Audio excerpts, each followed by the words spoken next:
एक समय एक गांव में गौतम बुद्ध आश्रम लिए हुए थे। काफी लंबा सफर तय करने के बाद बुद्ध एक सड़क के किनारे पेड़ के नीचे थोड़ा देर आराम कर रहे थे। परंतु लोग भगवान बुद्ध को देखकर इनसे अपनी समस्या का हल मांगने के लिए हमेशा पहुंचते रहते थे। ऐसे में जहां भी वह रुकते वहां लोग लंबे कतार में जमा हो जाते और उनको अपनी समस्या बताते और बुद्ध उनका समस्या का समाधान करते। उसी गांव में एक सड़क के थोड़ा किनारे पर एक भिखारी रोज बैठा करता था। वह यह रोज देखता कि लोग अपने दुख, दर्द और गंभीर से गंभीर रूपी समस्या को लेकर आते हैं और जब वहाँ से लोग चले जाते हैं तो उनके चेहरे पर बेहद खिलखिलाता रहा होता है। वे मुस्कुरा रहे होते हैं और नए जोश के साथ भिखारी लोगों के आंखों में देखते हैं। भिखारी के मन में एक दिन यह विचार आया कि क्यों ना मैं भी बुद्ध के पास जाएं, उन्हें अपने हाल कह कर सुनाएं। परंतु वह डरता था। इसके बाद एक दिन गहरी चिंता के बाद वह भिखारी बुद्ध के पास गया। लोग लंबी लाइन में खड़े थे और एक एक करके समस्या का समाधान लेकर वहां से चले जाते।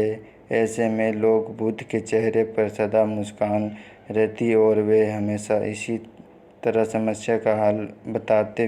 भिखारी भी जब उनके पास पहुंचा तो उन्हें प्रणाम करता हुआ बोला, हे भगवान, इस जगह पर सारे लोग खुश व समृद्ध है, पर मैंने तो ऐसा कुछ नहीं किया जिससे मेरे को जीवन का दुख झेलना पड़ रहा है। फिर मैं इतनी गरीब और निर्धन व्यक्ति क्यों हूँ? इस पर बुद्ध बोले, तुम गरीब और निर्धन इसलिए हो क्योंकि आज तक तुमने सिर्फ मांगा है, किसी को कुछ दिया नहीं है। तो वह खड़े लोग हैरान रह गए और सबके मन में यह सवाल उठने लगे कि यह भिखारी किसी को क्या दे सकता है। इस पर गरीब भिखारी ने बोला, हे भगवान, मैं खुद भीख मांगकर गुजारा करता हूँ, भला मैं किसी को क्या दे सकता हूँ।